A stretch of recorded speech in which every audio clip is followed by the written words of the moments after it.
So I just made like 2 really long video journals, I guess, talking about just like the past year and stuff. And I don't really think anybody cares about me or what I go through. You know, like maybe my friends and my girlfriend and stuff, but I don't think strangers care. But maybe it would be interesting to kind of talk about my trauma, which I've never done publicly. I've never publicly talked about my trauma and what happened. And so last year I was diagnosed with emetophobia. And my emetophobia is more or less the fear of throwing up or of throw up. So it can kind of differ person to person. For me, specifically, it's me throwing up. The thought of me throwing up, like, sends me into a panic attack. Or feeling nauseous sends me into a panic attack. I have a fear of throwing up in public or being nauseous in public. I don't want to see or smell vomit, even if it's my own. The thought of throwing up and then having to clean it afterwards, like, sends me spiraling. Yeah. So, in 2021, I moved into my first apartment, and it was a really good day at first. Everything happened really, really quickly. I signed the lease, I saw the apartment, I moved in, everything.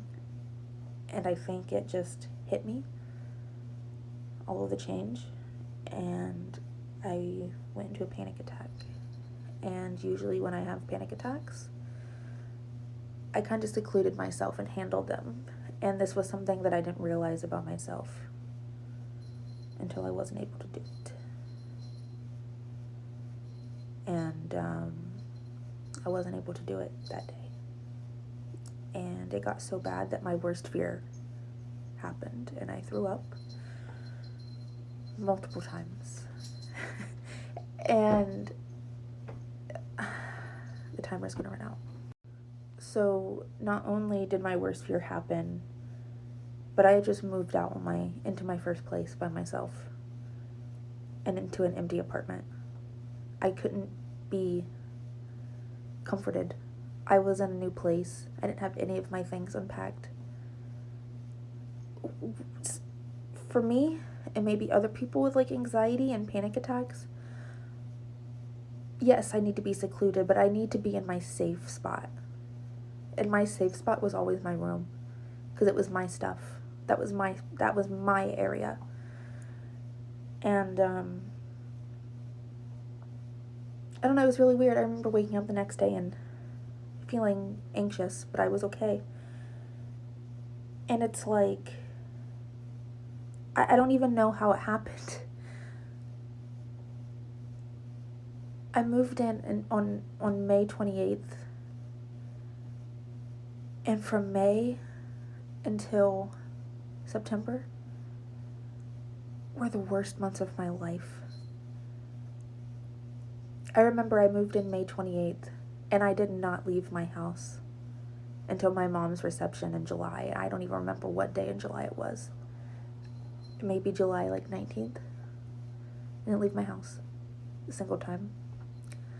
I stopped eating because I was scared to eat, because I was scared I was going to throw up. I remember having a granola bar, and I would eat on that granola. One granola bar would last me like 3 days. I couldn't even go downstairs. Like, I stayed in my bed for weeks. I didn't shower, I didn't brush my hair, I didn't brush my teeth. I wore the same clothes every single day.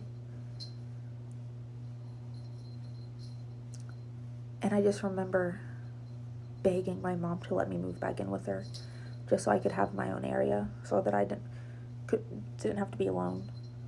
Or telling her, like, please just move in with me. I'll take the smaller room, begging her for a solution, and I'm really glad that she did it now. But at the time, I couldn't understand why my mom wouldn't help me.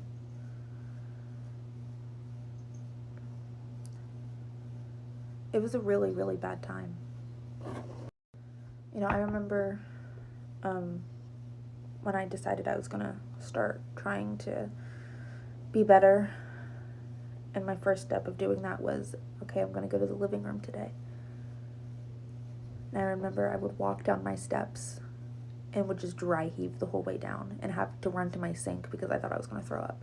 Because any single movement made me nauseous because I was so worked up. And you know, not to mention, I was laid off from my job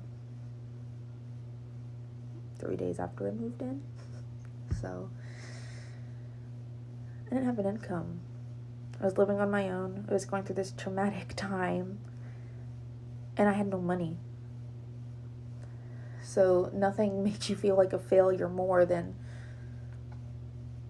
not having a job, moving into a place, and like being so vulnerable. Like, do you know what it feels like to be vulnerable to yourself?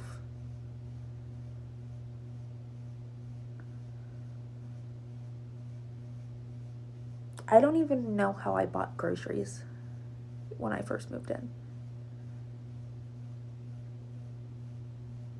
And I wasn't even eating, so I don't remember what even happened to that food, but I know I got to a point where I told myself I had to start eating. So I would buy Lunchables, and I'd eat one Lunchable a day.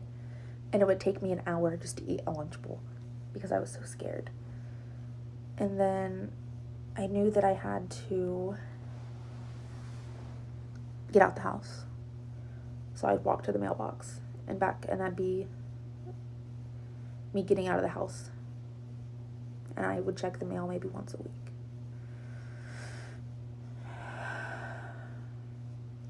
And then my job asked me to come back. I wasn't ready to go back, but I knew that I needed to make money. So I went back, and I couldn't do it.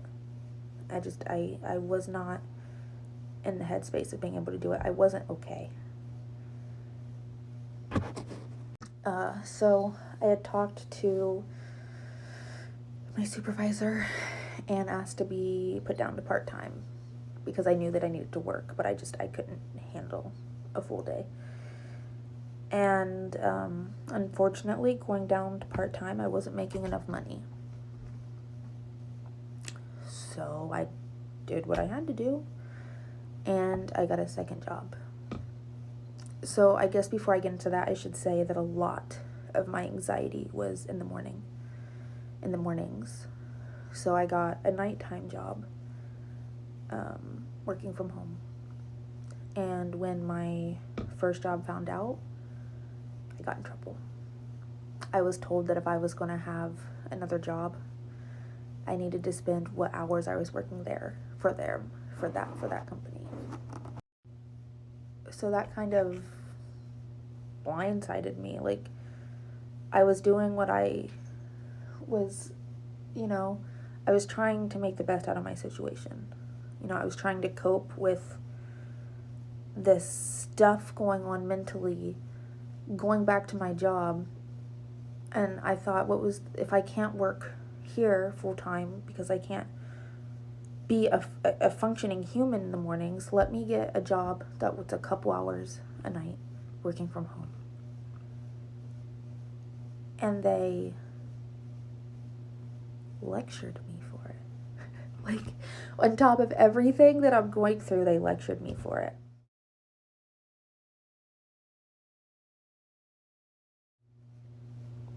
And when they put me down to part-time hours, that was an accommodation for me because my psychiatrist recommended it.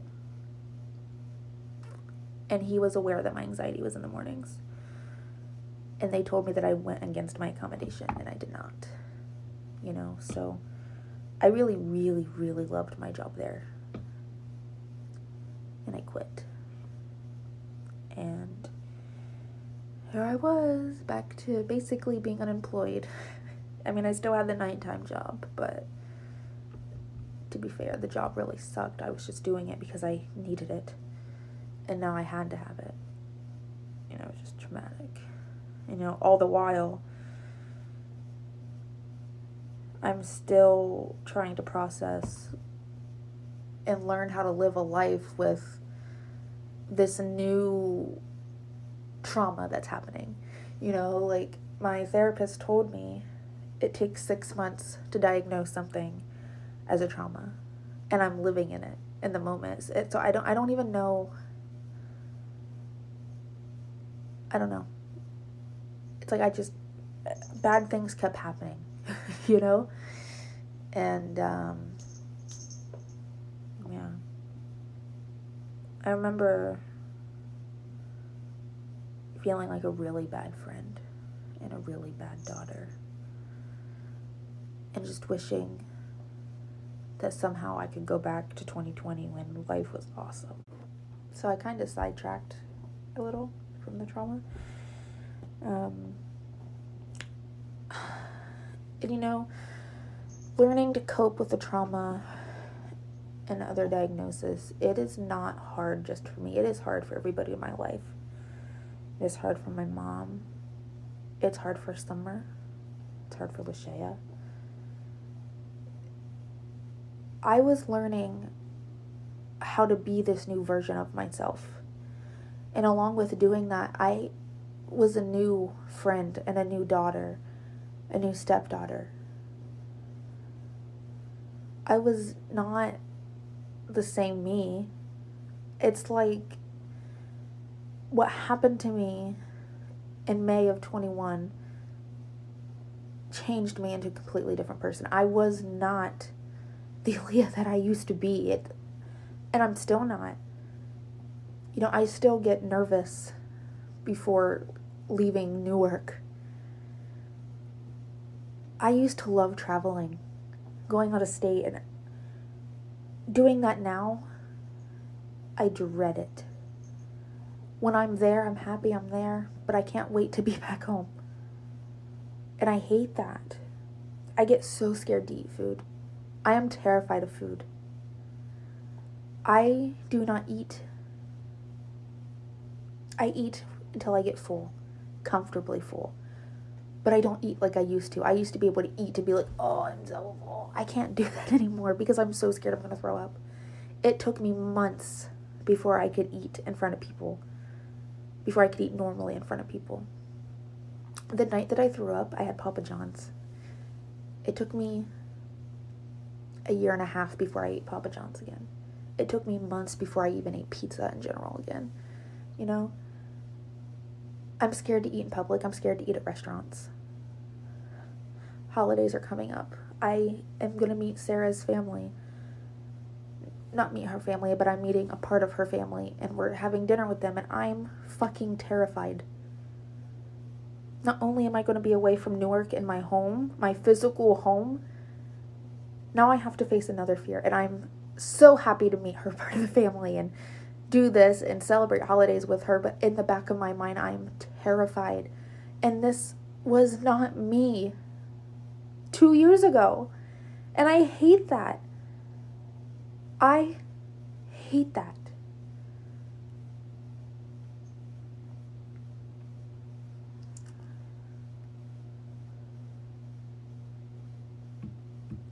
Being in a relationship is a whole different ballpark.